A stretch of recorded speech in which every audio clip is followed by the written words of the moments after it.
আসসালামু আলাইকুম, সবাইকে স্বাগতম। আজ আমি মিনি স্যান্ডউইচ তৈরি করে দেখাবো। সেজন্য প্রথমে আমি একটা সিদ্ধ ডিমের মেয়োনিজ তৈরি করে নিব।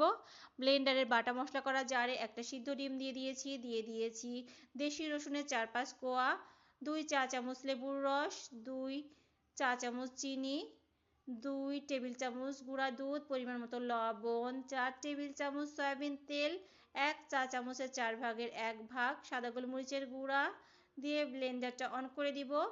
30 সেকেন্ড করে 4 থেকে 5 বার আমি ব্লেন্ডারটা ঘুরিয়ে নিব।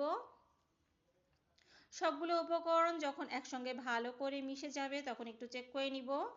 সবগুলো উপকরণ ভালো করে মিশে গেলে আমি এর সঙ্গে 1 টেবিল চামচ টমেটো সস দিয়ে আবার 30 সেকেন্ডের জন্য ঘুরিয়ে নিব।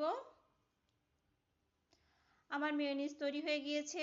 কাঁচা ডিমের থেকে সিদ্ধ ডিমের মেয়োনিজের ঘনত্বটা অনেক বেশি হয়। এবার চিকেনটা রেডি করে নিব।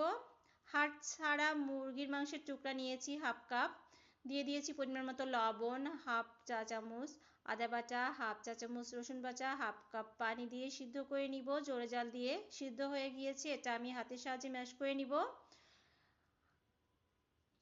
ওই পাত্রেই আমি দিয়ে দিব হাফ কাপ গাজর কুচি, হাফ কাপ বাঁধাকপি কুচি, হাফ কাপ সিম কুচি, সামান্য একটু লবণ দিয়ে জোরে জাল দিয়ে নেড়ে চেড়ে হালকা একটু সিদ্ধ করে নিব।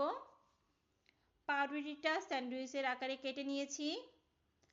চিকেনের সঙ্গে সবজি, মেয়োনিজ এবং হাফ কাপ শসা কুচি একসঙ্গে মিশিয়ে নিব।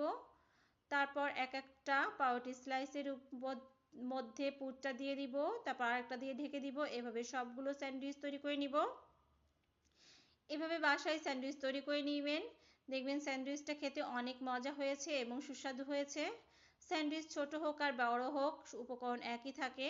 সবাইকে ধন্যবাদ আমার ভিডিওটা এতক্ষণ দেখার জন্য এবং আমার সঙ্গে এতক্ষণ থাকার জন্য।